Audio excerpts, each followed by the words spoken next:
Islamabad high court के full court ने justice Tariq Mahmood Jahangiri के खिलाफ सोशल मीडिया मुहिम पर तौहीन अदालत केस में पैमरा, पीटीए और 3 सहाफियों को नोटिस जारी कर दिया है।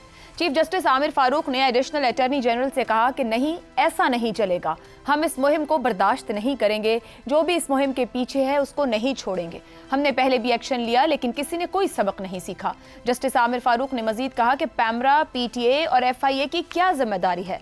क्या उनको नजर नहीं आ रहा? हम क्या डायरेक्शन देंगे? क्या हुकूमत की जिम्मेदारी नहीं है? ये इदारा जाती रिस्पॉन्स है। जजेस काउंसिल को तो जवाब दे देंगे, तो क्या जजेस अब जवाब देने के लिए रह गए हैं? अटॉर्नी जनरल, वजीर कानून खामोश हैं। तासुर है कि हुकूमत ही इस मुहिम के पीछे है।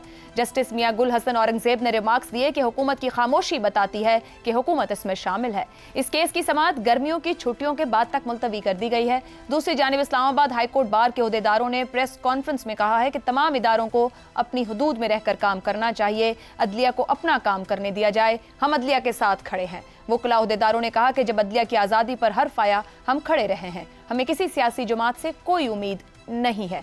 इसी मामले पर गुफ्तगू करेंगे। सवाल इस तरह से, इस्लामाबाद हाई कोर्ट के जस्टिस तारिक महमूद जहांगीरी के खिलाफ सोशल मीडिया मुहिम, अटॉर्नी जनरल, वजीर कानून खामोश। क्या हुकूमत ने इस मुहिम को रोकने की कोशिश नहीं की? हसन निसार साहब, आपके ख्याल में सोशल मीडिया पर जो कुछ हो रहा है, क्या वो बहुत ज्यादा मुतासिर कर रहा है? वहां पर कुछ लिमिटेशंस की जरूरत है, हुकूमत को आकर रोकना चाहिए? देखिए, पहली बात तो ये है कि मुझे इसका आई एम नॉट श्योर, मैंने कहीं ये जवाब दिया है पहले भी, ये वो डिग्री बिग्री के हवाले से जो बात कर रहे हो आप, मुझे नहीं पता। जी वही है। अच्छा देखो, बात सुनो, ये इस मुल्क में ये बहुत दिलचस्प बात है। मुझे यकीन नहीं आया था बिकॉज ऑफ दैट इंडिविजुअल, लेकिन यहाँ ये स्कैंडलाइज करना इसलिए आसान है, हर बात करना बहुत, and you can get away with it because ख्याल इस हकीकत की तरफ जाता है कि यहाँ असली है ही कुछ नहीं। दूध से लेके बेसन तक और बेसन से लेके उस वजीर आला तक जिसने सरेआम कह दिया था इसी मुल्क में, सरेआम, कि डिग्री तो डिग्री होती है असली। आखिरी बात मैं कॉम्प्लीमेंट करना चाह रहा हूँ अफसार आलम साहब को, जिन्होंने 3 बालों पर मुश्तमिल एक जुल्फ़े परेशान की बात की है जो बहुत खूबसूरत और क्रिएटिव है। भाई वाह, चले, अच्छा हो, सुभान अल्लाह। सब सवालों और जवाबों पे भारी, 3 बालों जुल्फ़े परेशान, बस रह जाएं ये 9-3 भी न रहे। नुसरत साहब, ये जस्टिस जहांगीरी का मामला है, अदालती मामलात पर खत लिखने वाले 6 जजेस में शामिल हैं। पहले भी एक जज के खिलाफ सोशल मीडिया चलती रही। हुकूमत शऊरी तौर पर इस मुहिम को रोकने के लिए इक़दामात नहीं उठा रही? देखिए बीबी, मेरा सबसे बड़ा मसला ये है कि ये जिस इज्जत माब जज साहब का जिक्र हो रहा है, मैं उन्हें जब वो अभी तालिब इल्म थे उन दिनों से जानता हूँ, क्योंकि ये स्टूडेंट एक्टिविस्ट थे और पीपल्स पार्टी के हामियों में शुमार होते थे। जब से ये अपने मनसब पर फायज हुए हैं, तो एक ओल्ड स्कूल जर्नलिस्ट होते हुए मेरी उनसे एक आध मरतबा समाजी ओकेजन में, ज़्यादातर शादियों में 2 या मरतबा, उससे ज़्यादा मुलाकात नहीं हुई है। मैं फासला रखता हूँ और ये फ़र्ज़ है। लिहाजा मेरे लिए जी बहुत ही दुश्वार है कि मैं इस बारे में कोई तबसरा आराई करूँ। लेकिन साथ ही मैं ये ज़रूर अर्ज़ करना चाहूँगा कि यकीनन FIA को विजिलेंस दिखानी चाहिए थी, ये पैमरा को विजिलेंट रहना चाहिए था। पैमरा का तो खैर है सच नहीं है, उसने तो मुझे और आपको देखना है कि हम क्या यावागोई कर रहे हैं। और PTA इसमें, लेकिन एक बहुत बड़ा कैच भी है। हमारी बदकिस्मती है, मैं आपसे अर्ज कर रहा हूँ, बाकायदा स्क्रीन पे आपके सामने कह रहा हूँ, जुमे के रोज़ मैं लाहौर में था जी, वहाँ पे कुछ लोगों के साथ बैठ के हम खाना खा रहे थे, तो एक साहब जो बैरून मुल्क से तशरीफ़ लाए थे, उन्होंने मुझे कहा कि मुझे आजकल आपको टीवी पर देखकर दुख होता है, मैं समझता हूँ कि आप अब सच नहीं बोल सकते, आपने अगर सच बोला तो अरशद शरीफ वाला आलम होगा। और वो कह के चले गए। अब मैं हक्का बक्का हो गया कि यार ये क्या हो रहा है हमारे साथ। अब देखिए, इस पे एक बहुत बड़ा कैच है। आप ये देखिए, चंद ही रोज़ कबल हमारे यहाँ एक ताकतवर तरीन रियासती इदारे का बड़ा लंबा इजलास हुआ और उसके आखिर में एक टर्म आपको आई है, डिजिटल टेररिज्म जी। गुज़श्ता कुछ वाक़यात हुए जिसमें कुछ लोगों ने अपने सोशल मीडिया प्लेटफॉर्म के ज़रिए कुछ बातें की और उस पर जब हुकूमत हरकत में आई तो उन्हें कोर्ट्स ने रिलीफ फराहम की। मिसाल के तौर पर आज़ाद कश्मीर के एक शायर और मज़ीद मैं आपको काफ़ी activist, social media influencers and activist. अब कहीं ऐसा तो नहीं कि ऑनरेबल इज्जत माब जजेस साहब ने वो जो फैसले किए उसका फ़ायदा उठाते हुए जो दूसरे लोग हैं उन्होंने कहा कि ठीक है, अभी फिर हम भी ज़रा हिस्सा डाल के देखते हैं और बताते हैं कि सोशल मीडिया पे चलाई अफवाहें या बेबुनियाद खबरें या प्रोपेगेंडा वो कितनी तकलीफ पहुंचाता है।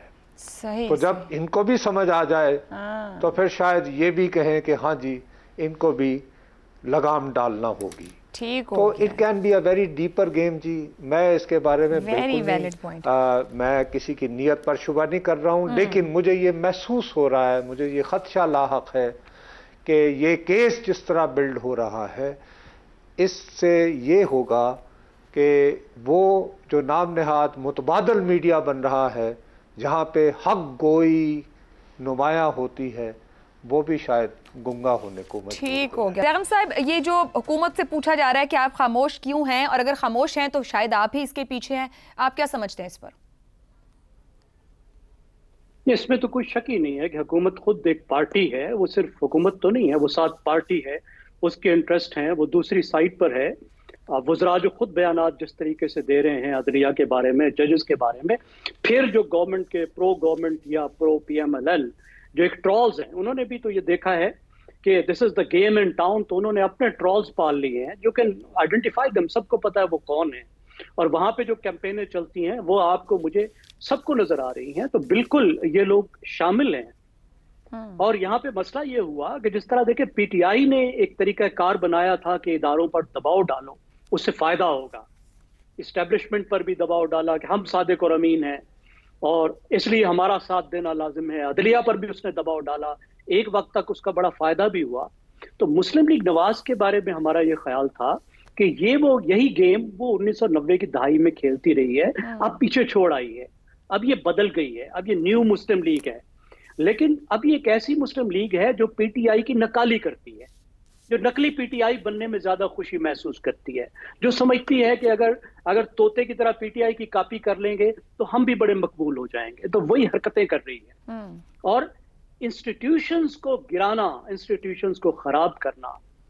देखिए, एक पिलर जो स्टेट का है उसको जलीलो ख्वार करना, रुस्वा करना, ये रियासत के खिलाफ जाता है, चाहे PTI कर रही हो चाहे मुस्लिम लीग कर रही हो। अगर कोई इंडिविजुअल ने गलत किया है तो आप प्रोब कर लें, उसके कानूनी तरीके मौजूद हैं, ETC मौजूद है। देखिए, ये हायर एजुकेशन कमीशन का काम है किसी डिग्री को वेरीफाई करना या ना करना। बिल्कुल सही। ये किसी और का काम नहीं है, ट्रॉल्स का काम नहीं है कि वो कैंपेन करके करें और पूरी अदलिया को खराब करें, एक जज के पीछे लग जाए इस वजह से कि उसका फैसला आपको पसंद नहीं आ रहा। दुरुस्त, ठीक है। अब सार साहब, सोशल मीडिया की कैंपेनिंग एंड ट्रोलिंग हमारी सियासत, सहाफत, अदलो इंसाफ सबको रूल कर रही है, क्या कुछ भी दायरे में नहीं रह गया? यही मकसद था इसका जब ये शुरू की गई थी, जब ये ट्रेंड किया गया था लोगों को, बच्चों को, जब उनको पढ़ाया गया था, बुला बुला के सिखाया गया था कि नफ़रत कैसे भरनी है, जहर कैसे भरना है, झूठ कैसे फैलाना है, तो वो फैल गया। अब मसला ये है कि हुकूमत बीच में फुटबॉल बनी हुई है दो पिलर्स के दरमियान। पिलर्स की बात हो रही है, पार्लियामेंट भी तो एक पिलर है ना, उसके पल्ले क्या रहने दिया हम सब ने मिलकर पिछले 10-20 साल में। जब पार्लियामेंट के पल्ले नहीं रहा तो अब पार्लियामेंट साइड पे खड़ी है, बल्कि साइड पे नहीं खड़ी, फुटबॉल बनी हुई है और दो और पिलर्स के दरमियान। तो बात यह है कि बात सच करनी चाहिए, और सच बात यह है कि मैं इस बात से एग्री करता हूं कि सोशल मीडिया पे दहशतगर्दी हो रही है, लेकिन मैं इससे आगे जाता हूं थोड़ा। मैं कहता हूं आवाम किधर जाए, आवाम की तो इज्जत है ही नहीं इस मुल्क में। अब देखिए ना, जजेस के आप रिमार्क सुन लें, बर्दाश्त नहीं करेंगे, छोड़ेंगे नहीं, अडयाला में गर्मियों गुजारेंगे, मतलब ये अदालत बरहम हो गई।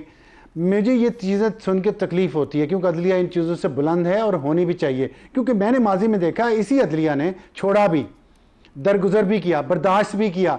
गर्मियां तो छोड़ें, एक दिन पूरी अदलिया मिलकर जनरल परवेज मुशर्रफ को जेल नहीं भेज सकी एक दिन के लिए। लेकिन ठीक है, अजमत शेख साहब थे, रिटायर्ड जस्टिस सुप्रीम कोर्ट के, उन्होंने सिफारिश की नवाज शरीफ वज़ीर-ए-आज़म से किसी की सरकारी अफसर को तरक्की के लिए, वो उन्होंने नहीं मानी तो उन्होंने मैसेज भिजवाया कि अडयाला जेल में बहुत जगह है वज़ीर-ए-आज़म को रखने के लिए, और उन्होंने रखा। ये होती है ताकत अंधी।